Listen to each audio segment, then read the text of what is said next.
o Senado aprovou nesta quarta-feira a derrubada de 3 decretos do presidente Lula que aumentavam o imposto sobre operações financeiras. E é justamente sobre isso que a nossa telespectadora está comentando. Confirmando, então, a decisão tomada mais cedo pela Câmara dos Deputados, essa decisão do Senado.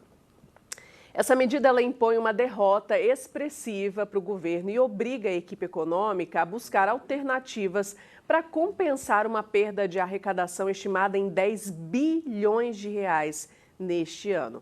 Com a rejeição dos decretos, o Congresso impõe a revogação do aumento de imposto feito por um mesmo decreto presidencial.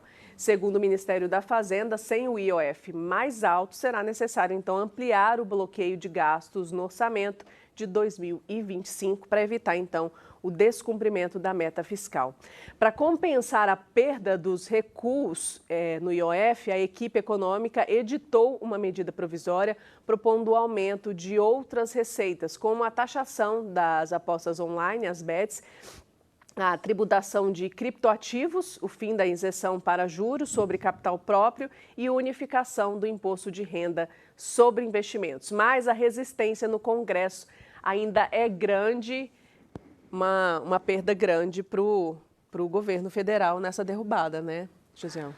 A perda foi grande e mostrou detalhe muito peculiar com relação a esse entrosamento aí entre, né, o parlamento e também o governo federal. Veja bem, os próprios economistas, né, que estavam analisando toda a situação do IOF aí, estavam achando e colocando que era uma carga muito grande para não só, né, a economia brasileira, mas até para o cidadão, porque de qualquer forma, qualquer aumento de imposto que se chega, ele atinge diretamente o cidadão. No caso do IOF, algumas coisas ficariam fora, mas que elas já estão taxadas, sobretaxadas também no Brasil, como foi citado aí pelo ministro da Fazenda, Fernando Haddad, a questão de não vai retaxar blusinhas nem tudo mais, outra coisa totalmente diferente. Agora, até a questão de empréstimos iriam se complicar com relação a esse IOF, ou seja, porque é um imposto sobre operações financeiras, então não tem como fugir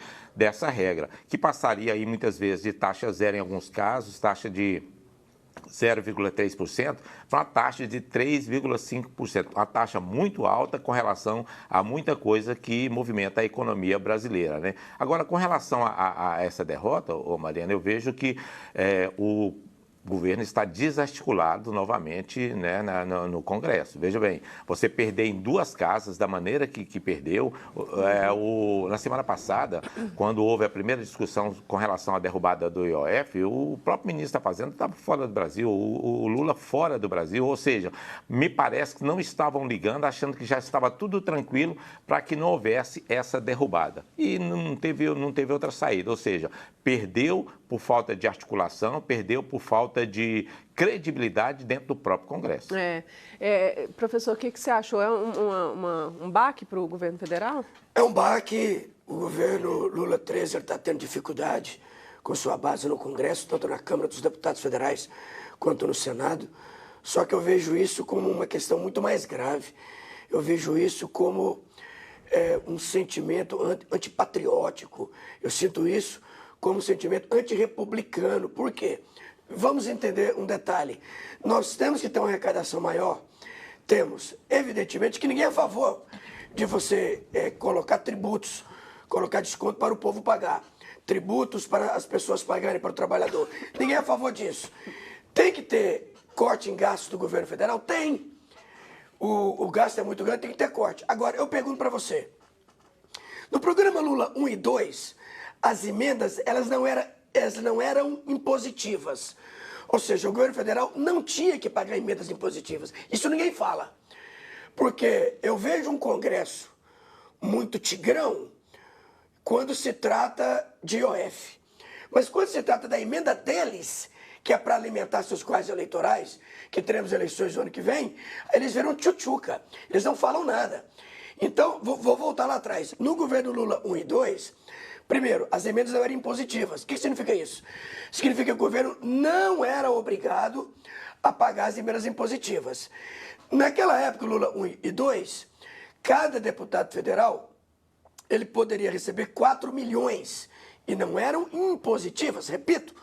Hoje, além de serem impositivas, passaram para 38 milhões para cada parlamentar.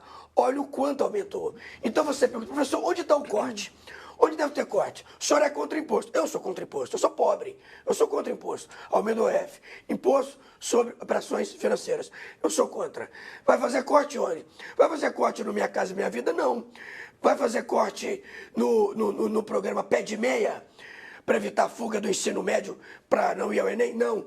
Todos os programas devem ser mantidos. O corte deve ser nas emendas impositivas. A Mariana Távora leu que é onde o governo vai buscar repor 10 bilhões. As emendas impositivas foram para 58 bilhões. E aí? Eles vão aceitar? Não vão. Eles não vão aceitar fazer corte, porque eles têm, repito, que nutrir, que fazer a manutenção dos seus eleitores nos seus municípios, porque o ano que vem tem eleição. Então, essa é a minha preocupação. Não há uma outra situação a não ser negociar. Infelizmente, nós estamos em um Congresso que nos preocupa. E por que preocupa? O Congresso que está aí é um dos congressos mais medíocres que eu já vi na história da República Brasileira.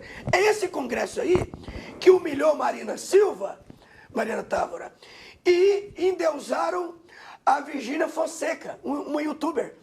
Uma mulher que tem tanto título como Marina Silva tem título na ONU, tem título no governo do Reino Unido. E aí o que eles fazem? Eles humilham, maltrataram ela como mulher, como ministra de governo, e fizeram fila para tirar foto com Virgínia Fonseca, a ex-esposa do Zé Felipe. Esse tipo de congresso que nós temos. Tá, professor, eu discordo da questão, principalmente da questão do repasse de emendas, como o senhor colocou, porque a própria questão do repasse de emendas são colocadas bem antes aí pelo Congresso. Então, eu acho que essa negociação, desde o impasse das emendas, não pode interferir diretamente na questão do IOF. O governo é que foi, de certa forma, omisso ou talvez até covarde para negociar todas essas questões por causa de outros interesses, por causa de aprovações de outras medidas, de outras ações que o governo precisava fazer, e foi deixando o córrego fluir. É a mesma coisa você jogar uma água de ladeira abaixo, ou seja, não vai parar nunca. Então, nesse sentido, a gente não pode misturar essa questão das emendas e achar que essas emendas é que estão diretamente forçando a questão da cobrança. A Gleisi Hoffmann está lá para fazer isso, não está? Para fazer essa intermediação do governo federal com o parlamento. Né? O governo federal ele tem que ter corte. Então, a questão é, vai cortar onde? Essa é a pergunta. Nos programas onde ampara as pessoas de baixa renda, não, que são vários. O governo federal, ele tem 40 tipos de programas que amparam essas pessoas. Outra, eu vi muitos deputados federais comemorando ontem, o povo venceu. Não. O povo venceu, não. Vocês não estão preocupados com o povo. Vocês não estão preocupados com um programa de povo. Vocês estão preocupados com um programa de governo.